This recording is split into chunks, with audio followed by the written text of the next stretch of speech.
So as we move on into Assassin's Creed Brotherhood, let's just take a step back and think about Assassin's Creed 2. This was truly the first Assassin's Creed game that wasn't, how do you say, glorified tech demo to demonstrate what it could do. It expanded on everything the first game had put out there and added onto it. It laid the foundation for what Assassin's Creed should be narratively as well.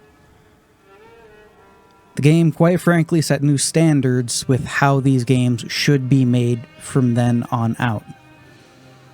Mind you, the standardization of it like that also meant they wanted to have a yearly product out for people. And as we know with Call of Duty, it's hard to keep quality up when you're on a yearly cycle. Mind you, Call of Duty even started splitting its yearly releases between two separate companies, just so each company had 2 years to develop a game. And even then, the quality, not the best on the planet. And I guess the best-selling Call of Duty games in the last few years have been just re-releases of some old Call of Duty games. But the biggest question here, moving into Brotherhood, is could Assassin's Creed, could Ubisoft keep the quality and momentum they started with Assassin's Creed 2? One of the saving graces they decided upon when making Brotherhood was to continue the story of Desmond Miles. Of course, he's the modern-day character stand-in for us, and Ezio. Ezio, he became, a favorite. Mind you, he was only one of two, playable protagonists in the second game. But stepping away from making an entirely new protagonist to play as in this game meant that you could continue to see Ezio's life, how he developed as a person, how things went for him, and you could continue to grow alongside him to just see where things go, right? If you're playing this game, you've already played 2, you've most likely played 1. You're attached to the character. Now, the thing about Brotherhood is it starts sometime after the second game. When I say sometime after the second game, technically it starts directly where the second game left off, and then it skips some time. You know how it is with video games and their timelines and shit.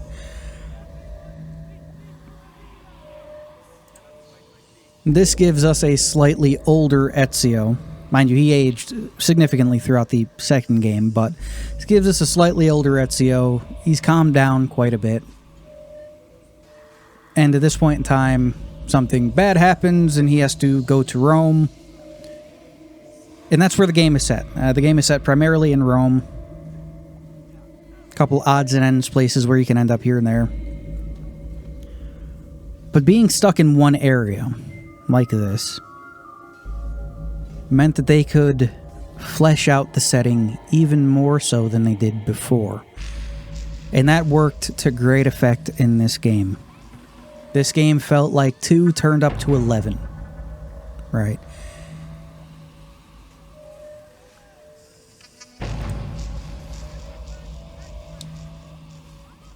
Well, going to Rome, you have to help Machiavelli, we believe it is, re-establish the Brotherhood's roots in Rome to help fight off the Templars, as you're always doing in the Assassin's Creed games.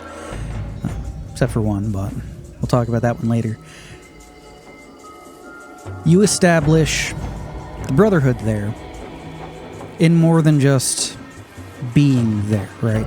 Up until this point, in the first game, the Assassin's Brotherhood, you dealt with them to get information and contracts, but that was outside of the norm. Normally, they would have just given Altair the information he needed and sent him to go kill somebody.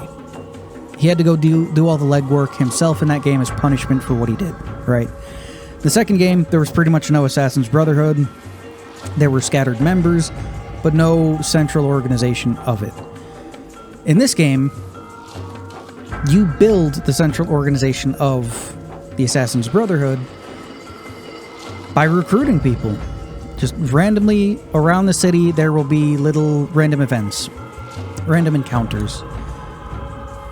From helping someone whose family was wrongfully executed, like Ezio's family was, or someone being attacked by someone else, by the guards that are corrupt. You help them out and they will pledge their loyalty to the Brotherhood. And then you could send them on missions. They'll go, they'll train, you can outfit them with different weapons, they'll rank up.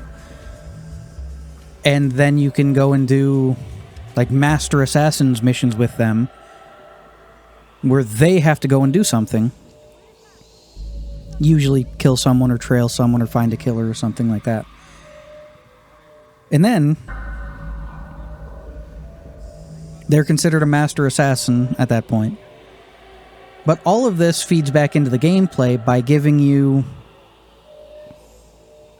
the ability to call on your recruits whenever you need. Which plays into the gameplay and the simulation aspect of what you're doing as you set all this up beforehand, right?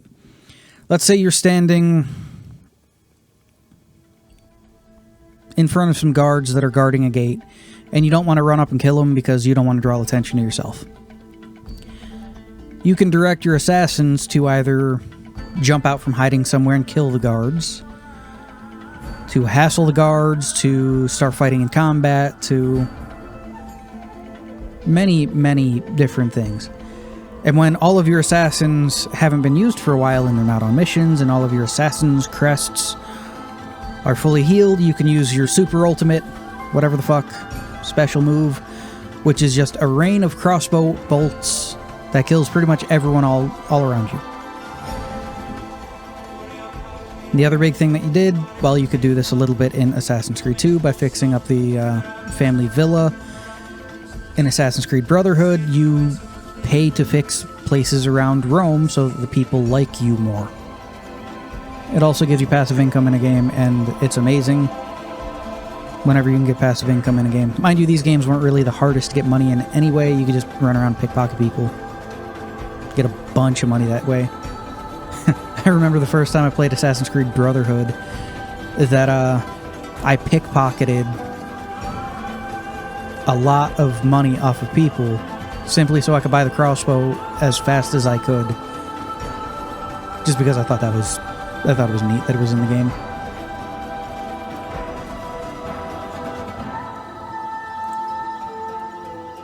Along with building up the Brotherhood, the other big thing was multiplayer.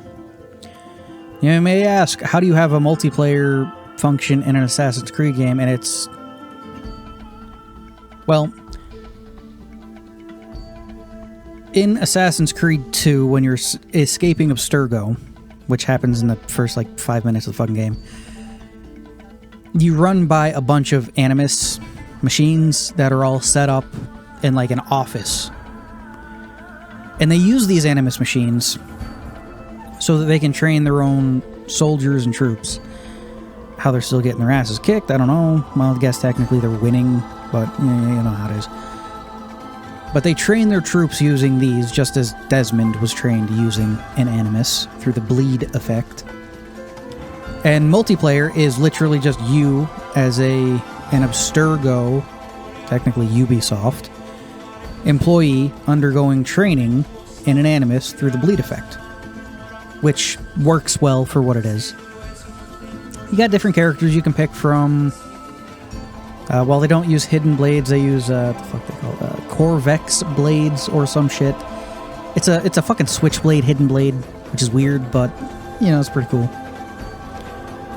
And then your missions are, you get tossed into a death match, because pretty much all of them are death matches. The only one I really remember playing when it came out was you're given a target. You get the profile picture of the avatar they're using, and you have to find him and kill him. That's it. Mind you, you and everyone else has copies of avatars that are in the game, right? So you're not like a unique individual running around. There's dozens of that person running around. You have to watch and pay attention to see if you can find the one that's a person, which was pretty cool for the time of 2010. If they started running or doing things that were high profile, as the game refers to them as, you'd get a notification, a blip on your map on where they were, so you can go and look for them. And I remember this happening every fucking deathmatch. The last 10 seconds, everyone went high profile to just kill everyone else, and it was always fucking funny, man. It was always funny. But that was the second big thing that they added into Assassin's Creed. And this carried on for a couple of more games. That along with the sending recruits out on missions kind of expanded into the online portion of the later games. But it worked well for what it was, especially at that point in time in gaming, right? It was 2010 at this point, so it worked well. Moving on to some improvements in just gameplay and general feel of it. Parkour was smoothed out even more, right? If that's going to be your main selling thing of the game, what it's known for, you know, you got to make sure it feels good, and they continued to refine it. It was smoother, it was more responsive. It felt like a refined version of Assassin's Creed 2. Wasn't as slow and clunky as the first Assassin's Creed game, that's for damn sure. But it did what it was supposed to well. It wasn't overly flashy about it, but it worked. The next thing they worked on substantially was combat. Assassin's Creed created the Arkham style of combat. If you've ever heard anyone refer to it as that, it's because the Batman Arkham games use the same style of combat. You know, hit one button to attack, hit another button to block. If you're blocking at the right time, you can do a counter. You can even do instant finishers and the like. Well, the Assassin's Creed system relied more on blocking and then parrying at the right time. They did smooth it out with chain kills so that you could take out one guy and then automatically move on to the next guy to take him out, and then automatically move on to the next guy. It started to feel more fluid for the combat, which was always welcome. The less clunky and more intuitive a game feels, quite frankly, the better it will sell. So, they were doing something right there. The next thing they did, and I know I touched on this earlier, they finally brought the crossbow in. You could buy a crossbow pretty much as soon as you got to Rome. And it worked a lot like I said it should work in the first game, and a lot like it could have worked in the first game. It's pretty much just a longer animation, a longer wind-up, and a further distance throwing knife. That's it. Mind you, again, they could have had it in Assassin's Creed 2 if they wanted. After all, they had Leonardo da Vinci reinterpret old blueprints from a codex page to give Ezio a fucking wrist-mounted pistol, right? They could have given him a crossbow, but the pistol was more a fantastical part of, oh, look at how advanced they were, actually. But no one else knew about it because it was too dangerous, you know. So you can buy the crossbow, you can use the crossbow. I always enjoyed using the crossbow in the game. A nice silent way of taking someone out at a distance. Memory serves me right, it didn't have as far a distance as the pistol, and also didn't do as much damage as the pistol. Mind you, I say pistol, hidden gun. But worked well for what it is. And they finally, after, what was it, 2007 the first one came out? Then like 2009, Assassin's Creed 2 came out. Then 2010. 3-4 years Not to mention all the time they wanted it to be Prince of Persia Assassins. They finally got their way of having a crossbow in the goddamn game.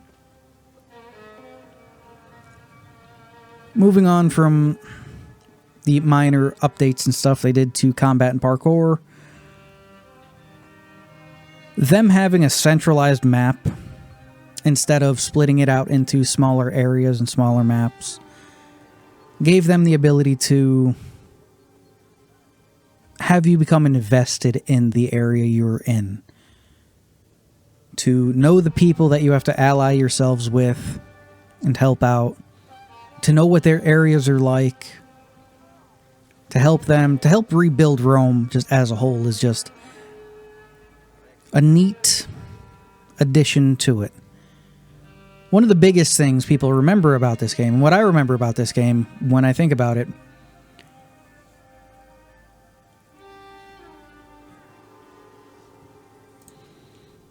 was the introduction, well, really continuation of what they did with Assassin's Creed 2 in the shape of the tombs. I didn't touch on it at all in the Assassin's Creed 2 video, but in Assassin's Creed 2 they introduced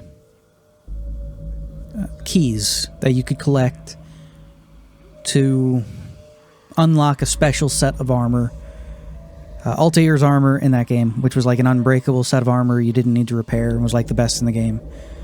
They continued on in this one, allowing you to collect different keys throughout Rome to get your hands on a unique set of armor and a weapon, if memory serves me correctly.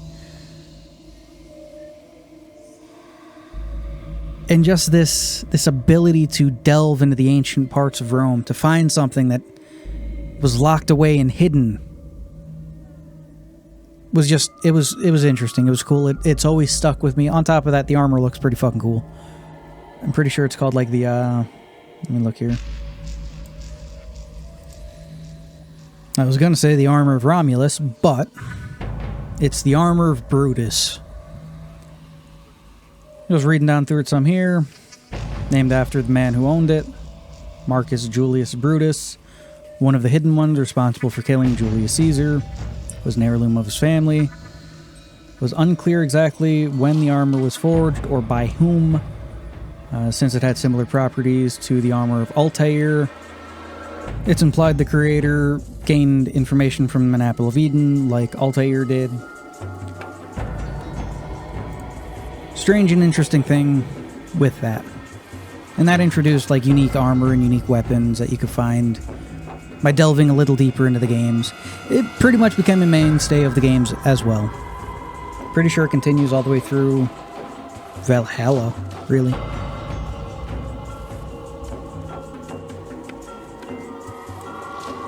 And we'll talk a little bit about the continuation of Ezio's story. I don't want to spoil anything, you know, they are good games. But he goes from being the young-ish, hot-headed assassin to being the mentor of the entire Assassin's Order. You get to see how he reacts to Machiavelli and the other assassin leaders. Again, I like when they bring in real-world characters and you get to interact with them, but you don't fucking play as them. This is how it should be. You're still dealing with the same family from the second game. They're in a significant position of power at this point, and you pretty much have to build up Rome so that you can contest them in that way. And it also continues Desmond's story in the modern day, where him and his allies are on the run from Ubisoft at that point. Which is funny that in their own games, Ubisoft is considered the bad guys, and especially nowadays. So that's, I don't know, prophetic almost. They also introduced another upgraded version of the Animus, While the one Rebecca was using in Assassin's Creed 2 was like a cobbled together version of the Animus, it was also lesser since you needed to have like an IV and shit hooked into you and all of that so that it could read your genetic memory. It changes throughout the games until eventually you have Layla's Animus, but just that they're introducing the concept that the tech is still moving forward was an interesting concept. Along with that, the idea that there are random bugs in the Animus, so something like Altair not being able to swim is brought up and people are pissed off about it. You can just say, oh, it was a bug in the Animus system, therefore, you know, whatever, we fixed it, or some shit. Speaking of moving forward with tech and tech advancing, Ubisoft at this point pretty much set in stone that it wanted a yearly release for Assassin's Creed, for better or for worse. And Assassin's Creed Brotherhood was developed and released within a year. And Assassin's Creed Revelations after, and the next one after, and after for quite some time, they became yearly releases. And of course, they were under pressure to maintain the high quality of the releases up till this point, right? After all, a big-ass company starts making money off something, they gotta keep making money off of it, right? It's both a blessing and a curse for big business like this. If a company like Ubisoft goes from making $10 million a year to making $100 million a year, they refuse to go back to making $20 million a year, right? It's, I don't know, it's business. Brotherhood, much like Assassin's Creed 2, was critically acclaimed and loved by the fans due to Ubisoft's expansion of the mechanics of the game and continuing on the story narratively for both Ezio and Desmond.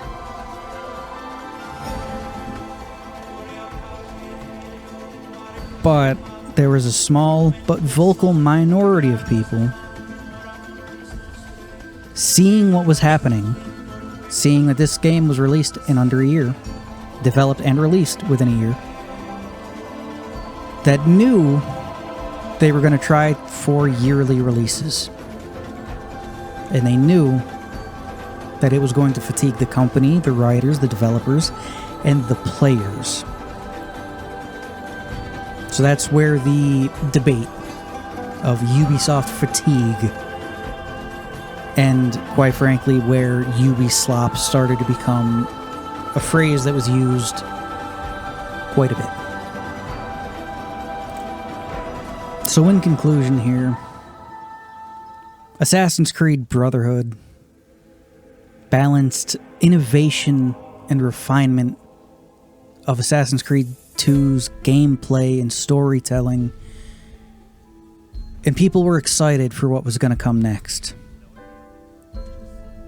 And Ubisoft was more than happy to try to rise to the challenge with Assassin's Creed Revelations, which is the next one we're going to be talking about in the next video.